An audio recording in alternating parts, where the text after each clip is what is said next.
గత కొద్ది రోజులుగా కురిసిన అతి భీకరమైన వర్షాలకు కేరళలోని వైనాడ్ జిల్లాలో కొండ చర్యలు విరిగిపడ్డాయి. వరదలు బీభత్సం సృష్టించాయి. ఈ ఊహించని విపత్తుతో వందల మంది ప్రాణాలు విడిచారు. ఇప్పటికీ దాదాపు 340 మందికి పైగా ప్రాణాలు విడిచారు. మరికొంతమంది తీవ్రంగా గాయపడ్డారు. ఇంకొందరు శిథిలాల కింద సజీవ సమాధి అయ్యారు. ఇక ప్రాణాలతో బయటపడ్డ వారు హాస్పిటల్లో కొట్టుమిట్టాడుతున్నారు. ఈ విపత్తు కారణంగా ఎంతో మంది ఇళ్లు కోల్పోయి నిరాశ్రయులయ్యారు. రంగంలోకి దిగిన సహాయక సిబ్బంది ఇప్పటికీ దాదాపు 1500 మందికి పైగా ప్రజలను సురక్షితంగా కాపాడారు. ఈ హఠాత్ పరిణామం యావత్ దేశాన్ని కలచివేసింది. దీంతో వైనాడ్ బాధిత కుటుంబాలను ఆదుకునేందుకు అటు కేంద్ర రాష్ట్ర ప్రభుత్వంతో పాటు ఇటు సినీ రాజకీయ ప్రముఖులు సైతం ముందుకు వస్తున్నారు. తాజాగా ప్రముఖ మలయాళీ స్టార్ హీరో మోహన్ లాల్ ప్రమాద బాధితులకు సాయం చేసేందుకు రంగంలోకి దిగారు.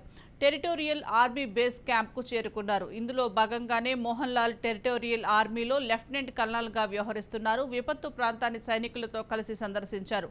కోజికోడ్ నుంచి రోడ్డు మార్గంలో వైనాడుకు వెళ్లిన మోహన్ లాల్ అక్కడ ఉన్న ఆర్మీ అధికారులతో కలిసి చర్చలు జరిపారు. ప్రస్తుతం అందుకు సంబంధించిన ఫోటోలు నెట్టింట వైరల్ అవుతున్నాయి. మోహన్ లాల్ స్వయంగా రంగంలోకి దిగటంతో అతడి ఫ్యాన్స్, నెటిజన్లు హర్షం వ్యక్తం చేస్తున్నారు.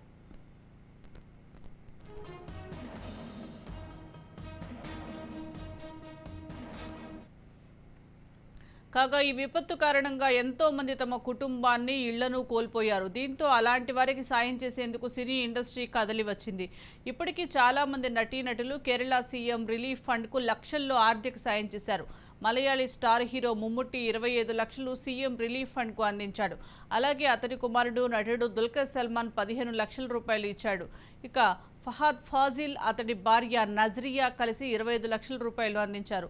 తమిళ ఇండస్ట్రీ స్టార్లు కూడా తమ వంతు సాయం చేస్తున్నారు. ఇప్పటికీ నటుడు విక్రమ్ 20 లక్షల రూపాయలు సాయం సీఎం రిలీఫ్ ఫండ్కి అందించాడు. అలాగే నటుడు సూర్య, భార్య జ్యోతిక, తమ్ముడు కార్తీ కలిసి 50 లక్షల రూపాయలు అందించారు. నటి రష్మిక సైతం 10 లక్షలు ఇచ్చింది. ఇలా ఎవరికి తోచిన సాయం వారు చేస్తున్నారు.